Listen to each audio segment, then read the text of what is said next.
She's described herself proudly to be a badass. She keeps being an award winner. In fact, she's in the capital to pick up her third national award. And it seems that above all, Kangana Ranaut is a feisty feminist fighter. Controversy leaves her near untouched, at least overtly, because her answer to all her critics is simply her extraordinary success and her extraordinary journey from a small town girl to Bollywood's reigning queen. Kangana Ranaut is on the program today. Congratulations, Kangana. In so many ways, I feel that your success is your most effective answer to anybody who's been trying to pull you down. Is that where you get your confidence from? You know, people keep trying to drag you in one controversy after the other, but you're here picking up your third national award, and all they can do is make up theories about you. Yeah, thank you, Barkha. Thank you for this amazing introduction. Well, I think that's the best revenge. Success is the best revenge, and I always feel women should, you know, answer back with their either with their sarcasm or success.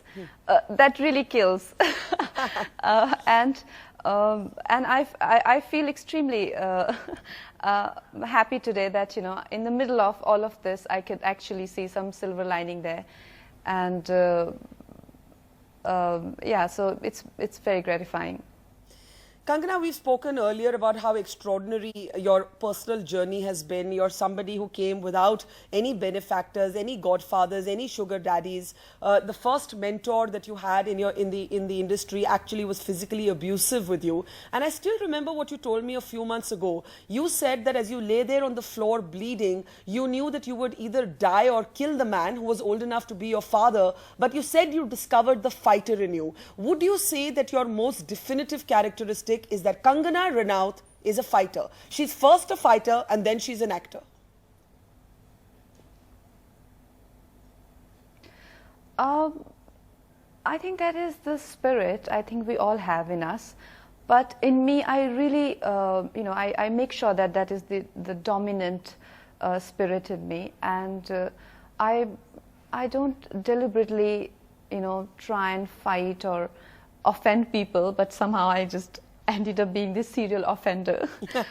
You know, it's not that I don't have moments of doubts or despair where I look at myself and, you know, try and reconsider my ideologies and my attitude and try and seek that little social skill that I miss, you know, where I just keep offending people. But to be honest, Barkha, if there is, you know, there is something that I lack or I miss, I'm not aware of it.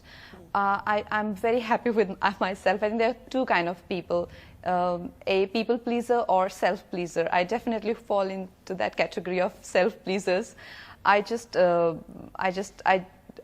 care about my own priorities and you know, and my own life more than what others' expectations of me is. And that sometimes I have to really, you know, not wait for people to give me my due. I really have to get up and get it myself. That can lead to conflicts and sometimes to fights also. I don't mind being a fighter because I just get to live my life on my terms, and it is, you know, entirely my prerogative to have that life, the kind of life I have today. I absolutely agree with you, and I also think that when women are individualistic, you know, we are judged in a way that men simply are not. We are expected as women to be pliable, and when we defy norms, we are called names. Kangana, in the last few weeks, you've been called a number of names. Some of them have grossed me out personally. You've had an ex-boyfriend virtually, you know, describing you as someone who does jadoo tona, even bringing in menstrual blood into it, making you sound like some deranged, physically abusive woman. You have another very big star in a Hrithik Roshan who slapped legal notices on you and made you sound again like this crazy person who had an imaginary relationship.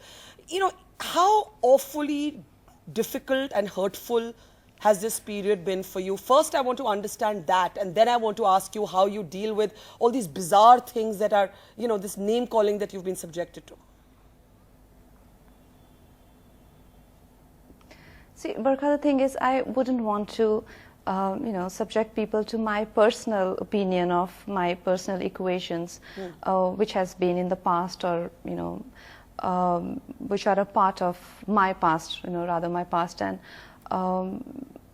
anybody's personal equation is entirely, for them to, decide, and it's up to their perspective how they see it or deal with it. This platform, it doesn't allow me to delve into my own perception of a certain equation. But having said that, a leading lady of Indian cinema today and 3 times national award-winning actress, I must say this sort of the recent turn of events has been extremely alarming for me also. Like, though I have been raised in an environment, I've grown up in an environment which has been quite, misogynistic. Let's be frank about it. There's no denying that we're extremely sexist country. Even for someone like me, it's been extremely unsettling for me to deal with the kind of environment that we, as urban people or metropolitan people, have to live in. I wonder, what do women in the interior of India go through? It doesn't upset me. It doesn't upset me when people call me names and talk about my period blood. But just don't call it gross, because there's nothing gross about period blood. When we think about period, it's my ability to reproduce. It's my ability to give birth. There's nothing gross about my blood. And I think to introduce this idea where you talk about, in the same breath, you talk about my blood and you talk about it being gross, it just gives women a sort of complex, like women who will tomorrow lead our country, our nation, that is there something gross about being a woman? There is nothing, to be honest. If there is nothing gross about a man's body fluids, there's nothing, mysterious or evil about women's body fluids either. And as far as all these name calling has been concerned, I think we as women have, sort of defending ourselves for way too long, and these are 1,000-year-old weapons that are still used against women. When they're jealous of a woman's success, the first thing she becomes is a Dian, then she goes on to become a whore, then she goes on to become a slut. Absolutely. And if she's crazily successful, she becomes a psychopath. And if she's sexually active, she becomes a whore. So all of this, is being used, and it's really outdated. We need to not, and it doesn't upset me because I'm an artist, and I've really very closely researched, people who deal with mental illnesses. I don't find anything upsetting about, or anything gross or degrading about dealing or fighting with a mental illness like bipolar or schizophrenia. If a certain section of media is trying to suggest that it's to humiliate a woman, you can use mental illness, it won't work. Because I have played a schizophrenic, I've played a bipolar patient on screen, and I don't see anything humiliating when they call me a psychopath or a bitch or a whore. I've also played a whore also on screen, and I have my close interaction with prostitutes have allowed me to be extremely empathetic to them, and it doesn't work on me. Which I love Shakespeare, and like any other artist, I'm also smitten by witches or fairies or demons or gods or mysticism or romanticism for that matter, and it doesn't scare me. How would any of us hope to write a Harry Potter or be a Shakespeare if we already instill so much fear and so much xenophobia in our children's heads? So we need to be a bit more open about anybody's religious practices. Like I love to be a Hindu, and I do follow Sanatan, but I have a lot of acceptance for religions like Buddhism or contemporary religions like Scientology, who don't even involve the worshipping of gods. Why do we have to run down a certain section of people every day to provide entertainment in entertainment dailies?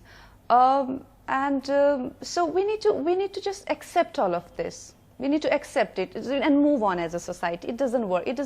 It's not upsetting for me to being called a whore or a bitch or a, but don't call my period blood gross, because there's nothing gross about it.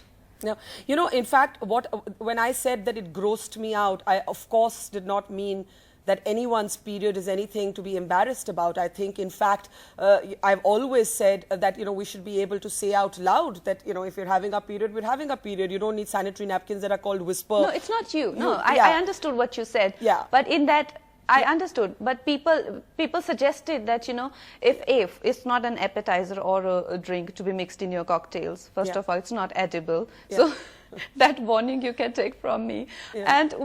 And if you suggest that it should be mixed in things, that you can't say, oh my God, that's gross. Yeah. First of all, who suggested that it's edible? It's not.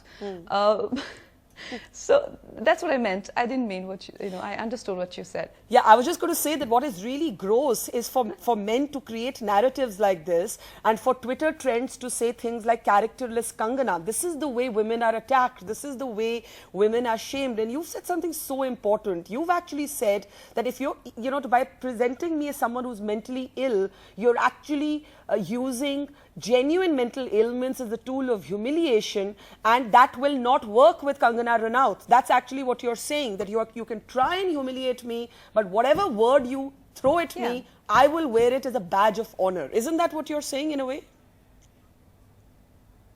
Yeah, that's exactly what I'm saying. And people who are fighting drug abuse, people who are constantly trying to, get out of any sort of helpless habit, for that matter. It could be, use of drugs or anything.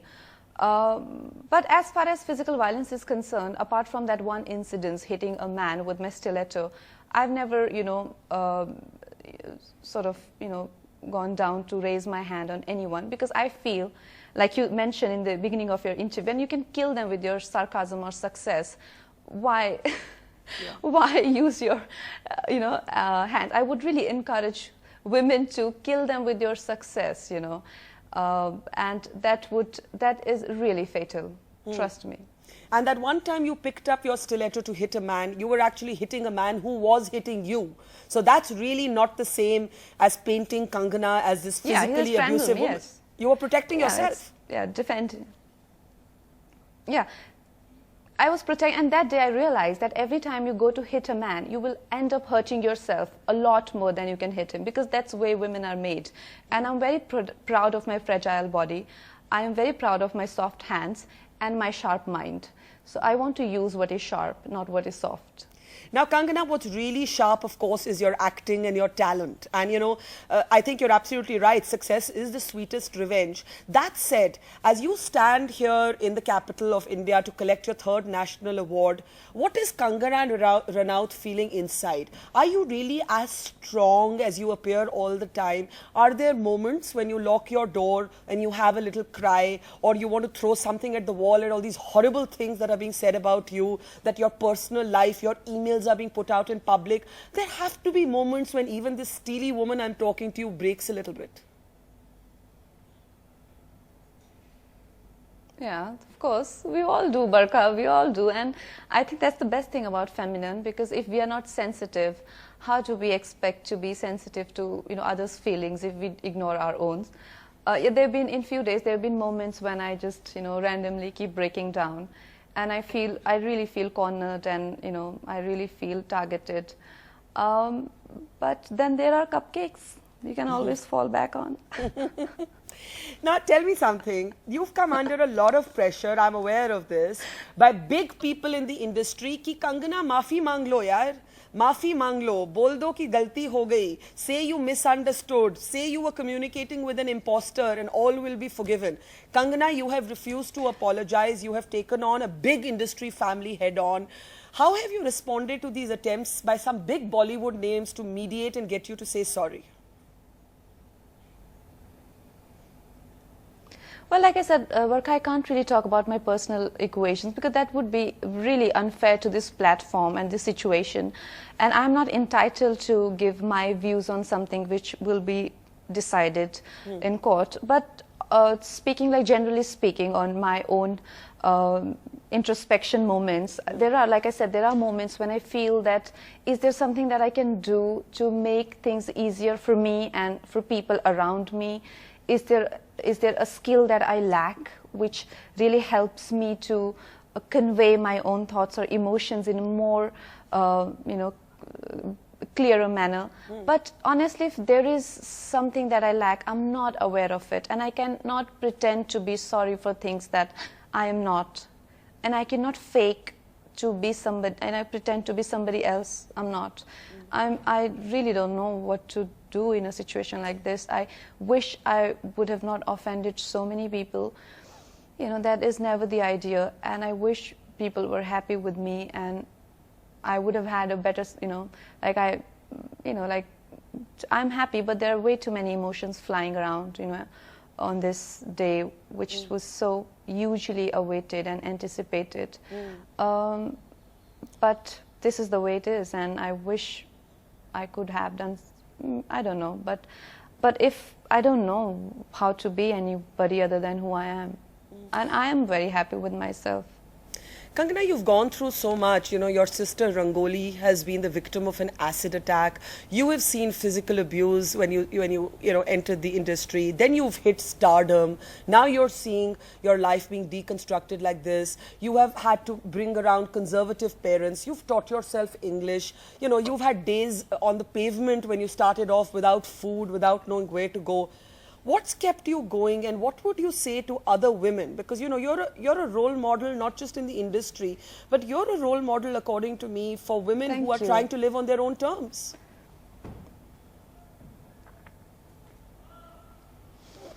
Well, I think, Barkha, it's just something that what you stand for. What I take a lot of inspiration from you as well, and collectively, how there are times when you do feel unsure of who you are and what you follow, your instinct or your intuition.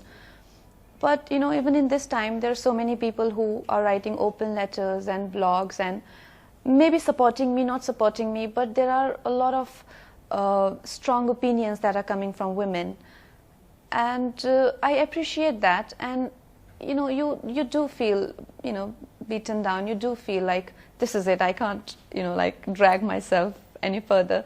But then some silver lining, like today I'm getting a national award. At least I feel, on some level, I feel vindicated.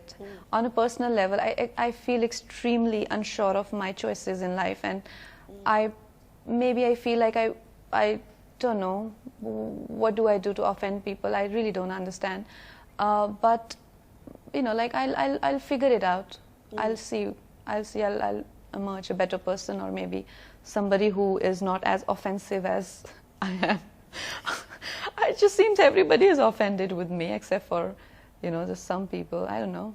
Well, we're not offended. Yeah. We love talking to you. Let me ask you a last question, Kangana. It's been such a journey. Today, do you have any regrets? So look, we've all made bad personal choices in our life. We've all ended up at times with men who weren't good for us. That's not the point. Is there something you personally feel that I could have done this differently, I regret this, or something that you feel embarrassed or ashamed of, not because other people are telling you to be embarrassed or ashamed of it, but because it's your own terms that you fail to live up to? Is there any sense of regret on this big day?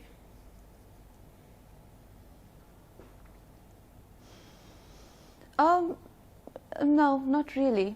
Not really, because I think I've always followed that instinct, and it's been quite a roller coaster, but I feel that I'm on the right track, because my journey is not from Bandra to Juhu. My journey is from like a remote village of Manali to where I am today, Rashtrapati Bhavan. So this is an extraordinary journey. Yeah. I can't expect it to be any other way, I guess, and it has to have so many plot points. Yeah. We can't hope for it to be a fairy tale. Even fairy tales have villains. Yeah, of course. Now, before you go, the thing I'm really proud of you for is that you turned down a 2 crore offer to do fairness creams. You've said, that's bullshit. I'm not going to do that. And I just want you, in your last message, as a woman, as a feminist, to say something about being a woman in your industry. How difficult is it? What is it that none of us who are insiders in your industry, what is it that goes on in terms of sexism that we don't get to see? You've of course spoken about pay parity. You were the first one to speak about that. You rejected fairness creams. You're the highest paid female actor in your industry. How sexist is your industry? Well, we live in a very male chauvinistic society, and we know that, like, there's no point in pretending that we don't. But industry is no different. But I think it's particularly, sexist because women are expected to be just glam dolls and bimbettes and just, like pretty little piece of ass. And that's quite convenient, isn't it? And who doesn't like easy life? But we are pretending to be that way for the longest time. That's not true.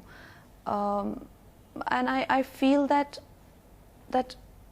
high time that we give, we reveal our real self and real identities, because it's unbelievable that women have been such a object, literally object in on screen, off screen, they've been objectified and they've been treated like almost like objects. So, and I feel that right now is the time when people are openly accepting all kind of women, and for me, like, it's the society where I don't feel embarrassed, though every attempt is being made to embarrass me, whether through lies or through facts or through information or through